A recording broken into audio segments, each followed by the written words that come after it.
Podcast with Joe Sanok, session number 1372. I'm Joe Sanok, your host, and welcome to the Practice of the Practice podcast, where we help you build a thriving private practice you absolutely love. We want both sides of it. We want you to thrive. We want you to be smart. We want you to know how to get new clients into your practice, but we also want you to love it. We want you to show up at your practice and say, oh my gosh, what effectiveness I'm doing, the impact on the world is exactly what I want. We want you to show up and just love your practice. So we don't think it's mutually exclusive that you're either successful or you're happy. We think you can have both. We think that you can learn from all sorts of experts like our expert we have today, which is Melinda F. Emerson. I'm so excited to have Melinda on the show, known as Small Business Lady. She's a small business expert and founder of smallbizladyuniversity.com. For more than 20 years, she's helped millions of entrepreneurs start and grow thriving businesses through her books, courses, and signature coaching programs. She's the creator of smallbizladyuniversity.com, the Sales Accelerator Bootcamp. Melinda empowers professional women over 40 to pivot into entrepreneurship with confidence, clarity, and a profitable plan. She reaches more than a million entrepreneurs each week across her blog, podcast, and social platforms. Melinda, welcome to the Practice podcast. Well, thank you so much for having me, Joe. Yeah, well, you've done a lot of stuff and you're doing a lot of stuff. And I know you're also a professor and travel in the world. So, um, when things weren't clicking for you,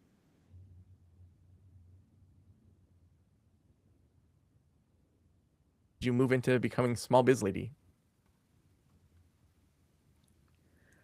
Joe, you just froze and I didn't get that Oh, question. okay. I will note that. And that's okay. My audio, they'll be able to splice in what my original audio was too. Okay. So right now you're doing all these different things and you're successful in all these different areas. And I imagine there was a time when things weren't clicking quite as well as they are now, that made you think, I've got to do something else. What was that moment when you shifted into doing this kind of work? Well, honestly, I started coaching other entrepreneurs after I had almost a complete crash. In 2005, I was got pregnant with my son. My husband and I were both working in my business, and I got put on bed rest for 6 months. Oh, And wow. so, and this was before Wi-Fi, right? So I got sent home, and I was just at home. And I was going to the doctor once a week getting testing done. They thought my child had a heart condition. I mean, it was a mess. And so in that moment, I realized I had made the number one business you can make in business. I had built a business that absolutely could not run without me. And I also was the number one rainmaker in my business. So I handled all the sales.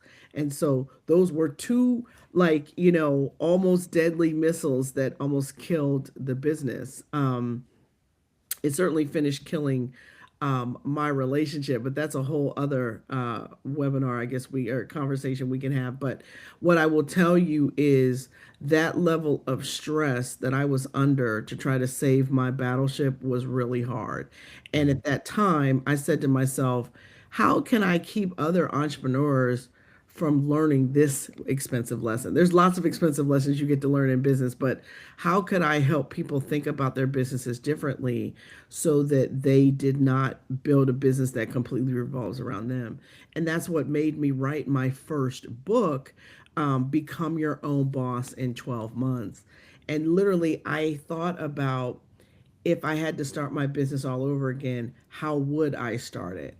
And what are the things that people need to know that no one tells them? Because I believe everybody romanticizes business.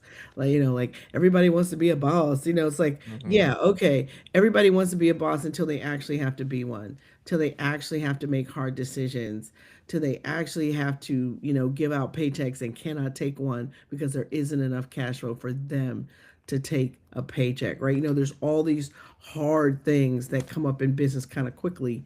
And if you're not prepared, if nobody warned you, if you could just be creating a job for yourself and actually not a business. And so that's how I got on the path of, I would have run my business better if I had had better advice. But I started my business in 1999. So there wasn't anybody in mainstream business giving people small business advice back then. So I put myself in charge of ending small business failure. And that's how you got me today. Still the small business lady, still giving advice, and very honored and blessed that my book, Become Your Own Boss in 12 Months, is actually still in print after 15 years. Mm, It's in its third edition with Simon and Schuster. And I think the reason why people responded so well to my book is because I told the truth in it, right? I didn't gloss over hard times or mistakes, stupid mistakes that were made. I told the truth. And I think people really appreciated the fact that I didn't gloss over the hard days. I mm. told the truth about them. Love that. Now, when you think about sales, and that's kind of the main focus of our discussion today, Hmm. how do, well, let me just tell you how I think about sales. So when I was in college, I had a bunch of friends that were like, "Hey, we just joined this business. We can make $1,000 per sale. Like, I'm gonna make all this money this summer." And this is like in the late '90s, and I'm like, "Sign me up." And I sign up, and it's door-to-door vacuum sales. And Oh, they were teaching us how you could go into a trailer park and teach these people how this $3,000 vacuum was going to save them money from all the carpet replacement in their trailer. And they would drive into trailer parks and we'd go door to door trying to sell this super expensive vacuum to people that couldn't afford it and didn't need it. That was my original sales experience. oh, So that's what I thought for years was like everyone in sales is into pyramid schemes. It's all about like selling knives. It's about selling phone plans, selling vacuum cleaners. Like that's my world. And so, but when I started my counseling practice that I eventually sold, I realized I was doing sales by just talking to people about my practice. I was passionate about mental health. I was passionate about getting help for especially teens and their families. And over some time, I started to realize, okay, I want to sell this thing because I believe in the product. I believe in mental health. I believe in counseling. So it wasn't actually the act of sales that I was against. It was having an overpriced product being sold to people that weren't the best consumer for that product. So most people probably have some version of my first story of how they feel when I say, let's learn about sales. What else are things that people maybe get wrong about sales? well, I think money mindset has a lot to do with it. But when it comes to you as the seller, what you have to think about is that you're not selling anything, you're helping people, Mm, right? And people, and it's fair for them to pay you for your services. And so I think that the first thing we've got to get out of is the idea that it's a sell, because it's not. You are helping them, you are providing them a service that they cannot do themselves, and they're going to find a solution somewhere, and you actually could very well be their best solution. And so once you fix your own money mindset, that's 50% of it, right? And then I would say confidence is another 40% of it, right? You've got to believe it. If you don't believe it, honey, ain't nobody else gonna believe it, right? So it's really important for you to believe in it, for you to love it, for you to be able to talk about, I mean, particularly in a counseling practice, right? You guys' business is transformation, right? You mhm. help people get over depression, get over addiction, learn how to love again, learn how to be a good human, right? You guys, there's so many different types of, um, you know, mental health practices out here, right? There's now even what would say, organizational psychologists that come in and teach people how to be better leaders and be nice to people in workplaces, right? So there's all kinds of types of, therapists and mental health practices out here. But at the end of the day, you're providing a service, Mm, and you're providing a service that people need, that's going to help them live longer, happier lives. And so when you think about it from that standpoint, that's not sales, no. right? And so, and I'm one person that, even though I'm a sales expert and a sales coach, I don't believe in this high pressure bro code sales, emotional manipulation, NLP, teaching people how to manipulate people to say yes. Nah, I believe that you should qualify people as to whether or not they are your right customer. And if they are, make them a fair offer. And I do believe in using urgency and Wait, scarcity. say that again. Make a fair offer? What? Make a fair offer to them. Like don't try to get people to buy a Cadillac when a Toyota will do, right?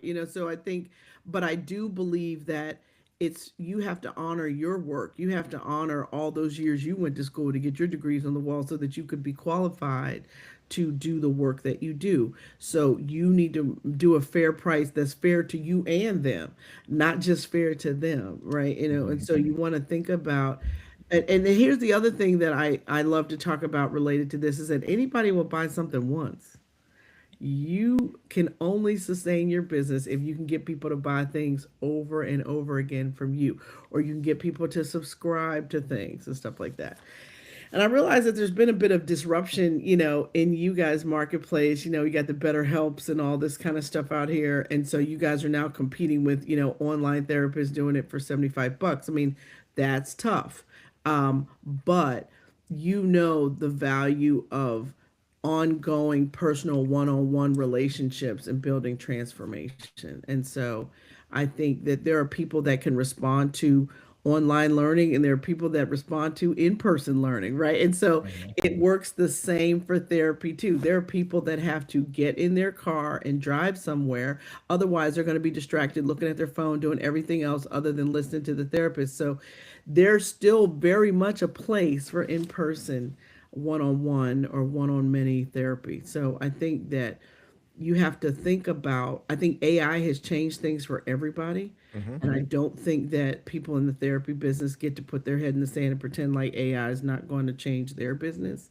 But I really want to encourage you that you have to think about sales as part of how you are going to sustain your business long term. And it's important because none of you guys went to school to learn sales. Y'all went to school to be Mhm. great therapists, right? So Yeah. Well, I think that most therapists, especially if they take insurance, don't think of themselves as even needing a sales approach. Because, hey, we take insurance, people want to use their insurance, like just come to me. They don't see how it differentiates them, keeps their practice full. And then you add the ability for private pay or adding extra things like e-courses or intensives or retreats or podcasts or writing. I think a lot of therapists don't even realize that that's like we are perfectly positioned to be influencers in that area. There's so many perfectly armchair experts that, perfectly positioned with a yeah, legit medical degree, yeah, professional degree. There's all these, so-called therapists out here and so-called people on TV giving people therapy. And then there's people that are actually credentialed to do that. So yeah. I think that you guys have an amazing opportunity to put thought leadership out there, do workshops, run group practices out of churches and other places where their people might be having a grief group or a woman's group or there's so many opportunities. One of the best kept secrets I think for people in your industry is how valuable speaking is. Whether you're speaking for free or speaking for pay, there is so much value in becoming a speaker, looking for speaking engagements in your local community. And let me just talk about private pay versus people that take insurance. So I happen to have a child who is a special needs child. And several times in my child's life, I have had to have my child evaluated so that we could get him into the right school environment or get him accommodations heading to college. And I have been astounded by how many therapists in that area are private pay that don't take insurance. I mean, I have paid extraordinary amounts of money for these services, and I think it's just based on kind of zip code, right? So I because I do know there are other practices in other cities and other places that do take insurance, and these people could take insurance, and instead there's all these kids who need these evaluations who can't afford $4,000 to $5,000 to get an evaluation done. And I do think in those cases, some of these guys, their sales, I mean, and then some of these people won't even take credit cards. They'll only take checks for this money. Come with You a know what I mean? bag of cash. So I have experienced this at the hand of therapists. So um, I will say that there runs the gamut of how these services are done. And I am fortunate enough that I know entrepreneurs that have very successful large therapy practices that have 40 to 60 therapists on staff, and they've built large businesses. And then but most of the therapy folks I know are like onesie twosie, Mhm. maybe two friends went into special needs therapy practice, or there's people that are do that kind of work, that work with education, education environments where kids have to be evaluated for all kinds of stuff. And it just depends on what niche you focus on for your business. There is clearly plenty of money to be made in the therapy industry though. Right. Plenty of money to be made in therapy. I love that quote. Now, when it comes to sales, so take us through what you think every practice should know, whether you're insurance based or you're private pay or you're doing e-courses. Like, what does every therapist need to know? And then maybe we can go into kind of some of the things around private pay that they might need to dig into a little bit more. Well, I think that when it comes to selling anything, right, you need to know what the competition is doing, right? You need to do a competitive analysis to see the other practices that specialize in your area, what they are charging, and in do you charge people differently that are private pay, personal pay versus insurance pay, like you've got to kind of make a decision for what your stance is going to be at a practice, how you take payment. There are people that don't want to deal with insurance because insurance is a headache, right? But you can obviously serve a lot more people if you do take insurance, and it depends on Mhm. the population that you're trying to serve. And I think that you've got to make a decision as a company what your take is going to be on it, right? I think it's important for private practice folks to look at their rates every year. Like everything goes up, your rate should go up too.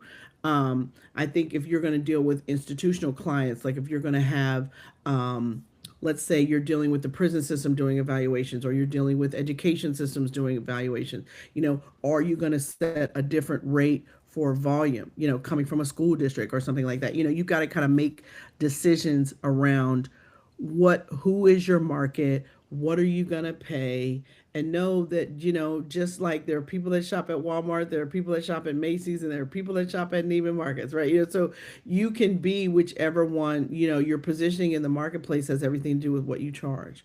But I think it's important to think about who you're serving and who you want to serve. And if you took insurance, you maybe there's more patients you could see. So I think that you've just got to make a decision around that. But there's people that do both, and there's people making good living doing both, right? So I think Mhm. you have to figure out what the market will bear, what your competitors are doing, and what the need is in the community. Because one of the things I also know too is that part of the folks that do these school evaluations, it is very difficult to get an appointment. There's not a lot of people that do that work. So that might be an area, to go into.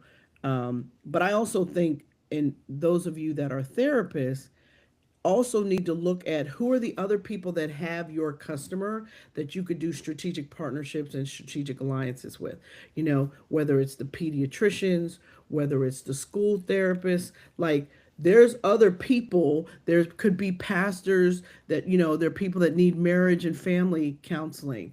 There's other people that have your customer that you need to go build a relationship with to get referrals, because Mhm. referrals close 60% of the time, right? New customers only close, but there are tire kickers who call around and find out what your rate is. Those people are only going to close 5 to 20% of the time. Referrals close 60% of the time. Existing customers will buy 65% of the time if they're asked within a timely manner for another appointment or a reorder or something like that. So I think that going after families who you have helped for referrals is something that you guys are hesitant to do because of like HIPAA, and I understand that, but a happy family that you helped, like a kid that was struggling in school and people couldn't figure out why, and you're the one that came up with the dyslexia diagnosis that helped a family finally get the help a kid need. That is a family that will write you a public recommendation letter all Mhm. day. They will put it, because of what their child went through before they got to you. So I just think that you've got to think about ways that without being obnoxious, but asking people if they know anyone else that has a need like their child had, or if there's anyone else who recently went through a divorce, and that this is a person that wants to rebuild their life after a divorce, right? There's all kind of reasons why people need therapy. There's all kind of reasons why kids need therapy, and so I think that there's especially since the pandemic, and we've seen such a high rate of mental health issues with kids. I think that there's a lot of need out here for people that do what you guys do. It's just about picking your niche, owning your niche, and doing some work in the community so that people know about you. Don't be the best kept secret in your neighborhood. Yeah. Yeah. I think that idea of like if we think about why our ethical codes say not to ask people for testimonials or, for referrals, it's they want to preserve that therapeutic relationship. That if Melinda's my therapist and, instead of me getting good therapy from Melinda, she's like, "Hey, will you write me a Google review right now in the session?" It's like that's going to get in the way of maybe me feeling like I can be honest in the session. Whereas if you have a newsletter that goes to current and past counseling clients, it includes other professionals, it goes to people in the community, that it's just a general, like, hey, I want to improve Northern Michigan's mental health scene. And Yeah. to say, hey, if you're a past client, would you consider writing us a Google review? Or if you're a colleague, would you consider writing us a Google review? Or we even with mental wellness counseling would do an annual survey. And so we had some stats behind it. So the most important stat to me was if you weren't seeing your current therapist, would you refer a friend or family member to this person?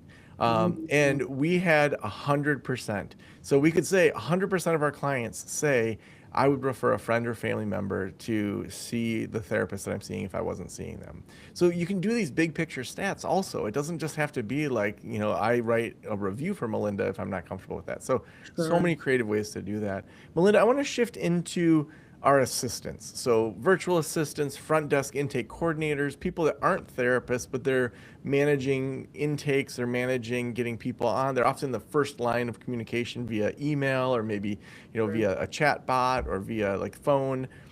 So, what do those people need to be trained in when it comes to sales? Because I Oh think my that's gosh. so overlooked by therapists to train I'm them in telling like you, here's some basics of sales. those people are the front line. I mean, and they can build your brand and destroy it. Hmm. In just general customer service training first. Like, how do we speak to people? What is our timeline to get back to people? And you need to really track KPIs around that. How fast are people who come in through our inquiry on the website? Do we have a chat bot? Do we have a FAQ so that they know what our fees are before they get here, so they don't freak out when we tell them it's $5,500 for an evaluation for a kid, right? So you want to make sure that the people that are interacting with your customers before they come in are treated well, are given good information, don't have to wait 4 months for an appointment, that you guys do keep a cancellation list, and every day you call some desperate mom who's trying to get their kid in, right? There's so many things that can be done, but you just want to make sure that people are treated well on the phone, because it is brutal to get these appointments. People don't want to take their kids out of school for appointments, right? So you got to figure out, can we do an after school, can we one day a week, 2 days a week do after school appointments, not just 9 to 5 bankers hours, so it's just, there's lots of different things that the people who are your office managers, your new client intake, can we email them the forms? Can we give them electronic forms so they're not spending 15 minutes filling out forms when they get there? Like, what can be done to make the new client experience better? And that's something that everybody needs to be focused on. And you don't train once on that. You should be training quarterly your team that's answering your phone, because the person that answers your phone has the ability to make or break your brand. Mm. I'm gonna pause real quick. Hold on. A dishwasher guy is here, and my partner is not downstairs like she was gonna be. Give me just a second. Okay.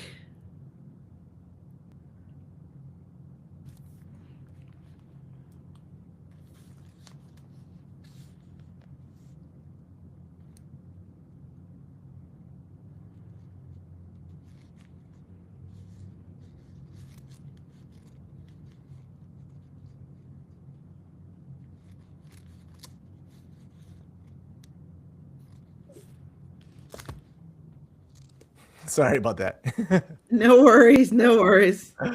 Yeah, just one of those things. We'll edit that out. So yeah, so when it comes to the intake coordinators, are there like steps that you would say like here's what they all should know in regards to sales? That it's like everyone needs to make sure they know this. Well, I think you need to create a very thorough onboarding program for anyone that's going to be an intake coordinator or your front desk staff. And I think that within that, you want them to get good at screening people, right? You want them to find out what do people need, what is their timeline, what is their insurance. You want to kind of train them the 5 to 7 questions to ask people. Sometimes I feel like front desk people can be all about like, well, what is your insurance? Like before they even find out what you need, they want to find out whether or not you have insurance or the right insurance before they even try to help you. That is the wrong question to be the first question, right? Hmm. The first question is, how can we help you? You want to make sure they always ask, how did you hear about us? So if you are running online ads, or you spoke at a church event, or you spoke at a after school night at a local school, you find out how that referral came in the door. To me, that is the most important thing that those people need to be asking.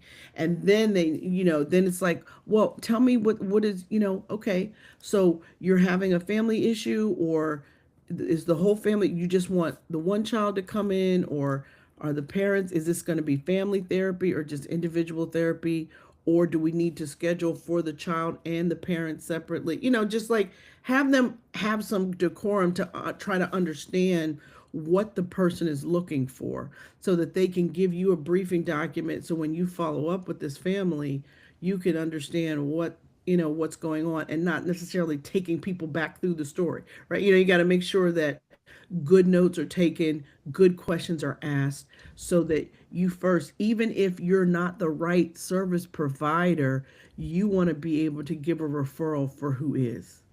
Yeah. Right. You don't want to just leave somebody who's hurting in a lurch, right? And your front desk team should be able to do that instead of you. Like, so your front desk team should be like, you know what? We don't work with kids under 13, but we have a wonderful practice that does. We specialize in, high schoolers and above. You know what I mean? Like, so that you guys need to have your own referral list ready to support a family. Because at the end of the day, even if you're not the right solution, you want to help these people get to a solution. Yeah. And that is about training your front desk staff to do that. I love that idea of like repeat clients. People will buy once, but they need to like, come back. And I think that therapists don't always think about that. One thing that we do at Practice of the Practice is we never want someone to lose something when they level up. And so, for example, we have our membership community that right now is 195 per month. And if someone pays annually for that, they get a discount. But then imagine they level up into consulting that's more expensive. What they paid for annually, we then apply to their consulting. And so it's Sure. like, and you still get access to the membership community. And Sure. like You when you make that go from being a win-win. solo practitioner to a group practitioner, you still get access to all the solo courses. It's not like you Mhm. lose that. And so I think that in therapy, kind of the same sort of thing. It's like, well, what does that look like to move forward? Is it just we're just showing up for therapy every week, or do you have extra things that are common questions? So I think people just miss an opportunity to even make e-courses or things like that just for their own clients. Workbooks, Oh, e-courses. I mean, if you got to practice dealing with kids, please, a coloring book. Like, like, look, there's so many things. I've worked with dental practices where I helped a dentist, create a little coloring book that people bought. You know, yeah. they had a couple of them in the waiting room. The kids got to try, and they said, "Oh, we actually sell these for kids, to help kids learn how to brush their teeth, and why brushing their teeth is important." Like little things, you can do. But I also think too, you don't want to have. I think one of the things that therapy is like, should you have a therapy patient for 3 years, or Right. should you have a therapy patient for 1 year? Like if you can't, I don't want to say fix this person because that's probably the wrong language to use, I'm imagining. But if you're not moving the needle forward with a patient, what is your cutoff? Like, do you refer them to another practitioner in your practice, or do you Mhm. say, hey, it's funny, I was watching a television show the other day, and a woman was going to therapy on the show, and the woman was like just coming and just like it was almost like she needed somebody to talk to. So she was coming to therapy and she was just like talking about her day, talking about what's going on, but she wasn't giving the therapist an opportunity to ask real questions to get down to the root of the issue. Hmm. And finally, the therapist said, "Listen, this is our fourth session, and you keep coming in here and just talking at me, and you're not giving me. And when I ask you a question, you deflect and start talking some more. Like, in order for me to help you, I need you to answer my questions too. Like, Yeah. I'm not here to be your friend. Like, I'm here to help you work through your challenges. And sometimes, people have a fear of accountability. People don't want to be told that they are their own problem, right? But I mean, I see this even in my business coaching practice. 50% of all business problems are not so well hidden personal problems, right? So people think they're hiding their personal problems and they really aren't. Hmm. And Hmm. they're unhappy and they're miserable and they're mean to everybody because they're unhappy. Hmm. And it's like, and they don't have enough people honest enough with them in their life to be like, hey, you are miserable. Please go get some help. Yes. Melinda, the last question I always ask is if every private practitioner in the world were listening right now, what would you want them to know? I want them to know that what they do is very important and people need it. It's like this invisible thing. Like everyone wants to say that they're okay when they're not. And so, what I love is how thoughtful and loving therapists are. Like, it's hard what you guys do listening to people's problems every day. And so, I just want to encourage you that the work you do is important, even on those days when it feels very thankless. Hmm. So good. Melinda, if people want to work with you, if they want to follow your work, where do we send them? Well, I am the small biz lady on all platforms except for LinkedIn. I use my government name over there, Melinda Emerson. And my website is smallbizladyuniversity.com. We have lots of tools, and we also have a great free tools area. If you go to smallbizladyuniversity.com/free tools, my very first tool is 30 ways to grow your consulting practice. So that will be an extra great resource for you all in private practice. But if I can ever help you boost your sales or just put some capacity in your business, please reach out to me because that's what we specialize in doing over at Small Biz Lady University. Oh, so awesome. Thank you so much for being on the show today. Oh, it was my pleasure. I think that's one of the most overlooked areas is how do we train our non-clinical staff? We make sure our clinical staff have their CEUs, their license, they have the liability insurance, and we just assume people know how to answer the phone and get them booked in. But that idea of, yeah, how do we do just some basic customer service training? I know famously, Apple, when they were launching their Genius Bar, they put those folks through concierge services through top hotels. Like they learned how to act that way within an Apple store. Same sort of thing. Like, how do we train our staff? If we have an internal, we may be working with an external virtual assistant company, and hopefully they're already trained if you're doing that. But how do we make sure that, and how do we have those KPIs for them? So, such great things that Melinda shared with us today. If you want to be in community with people, we have over 200 therapists that are in the Practice Academy over at practiceofthepractice.com/membership. We would love to have you in there. Also, we couldn't do this show without our sponsor. Alma is our sponsor today. So, if you want to start accepting insurance, if you want to be backed by an all-in-one EHR that simplifies all your scheduling and documentation, Alma is for you. Head on over to helloalma.com/Joe. Again, that's helloalma.com/Joe. Thank you so much for letting me into your ears and into your brain. Have a great day. I'll talk to you soon.